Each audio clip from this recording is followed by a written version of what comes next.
After Bud Crawford and Gervonta Tank Davis's recent examples of the perfect short, hard punch, I wanted to make a tutorial and explain exactly how it's thrown. Remember, the number one key to throwing the perfect short, hard punch is technique.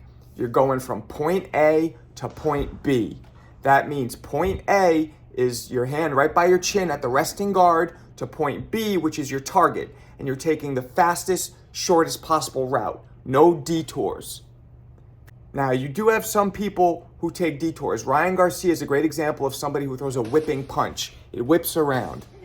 Now, while Ryan Garcia has amazing speed and power and he's very effective with it, technically it is flawed. Here's the left hook being thrown like a whip, flawed. See how it goes around, it doesn't go from point A to point B, it takes a huge detour. Also, a common mistake is not keeping your hands up. When you throw a punch, the other hand should always be up by your chin as the other one is released. Now, I've done videos on this. Sometimes when you're hitting the bag, when there's not somebody in front of you, and if you're experienced, you don't always have to keep your hands super high. But those of you who are just learning, or if you're actually sparring or fighting, definitely always keep your hands up. Another huge mistake people make when they throw the left hook is they don't land on the knuckles. Instead, they land on the side of their hand.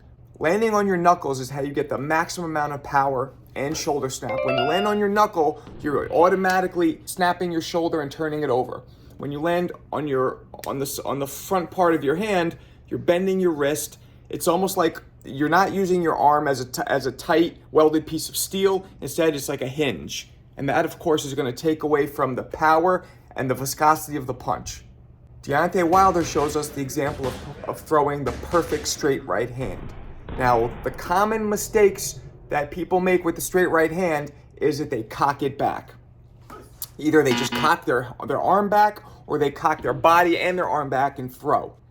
Now, again, that violates the number one principle, which is going from point A to point B.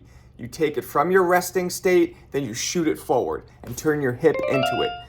Tank Davis throws that perfectly. He shows us how hip torque really gets and generates maximum power in the punch.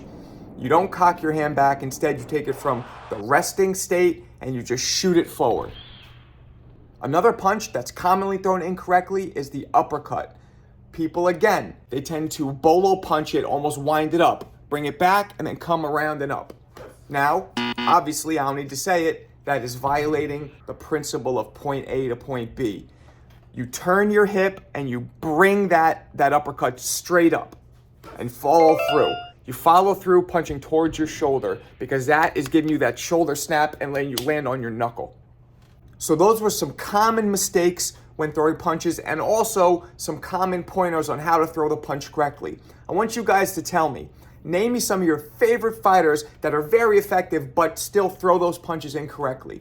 Also, name me a few of your favorite fighters who throw the punches beautifully and abide by that from point A to point B rule. Tell me in the comments.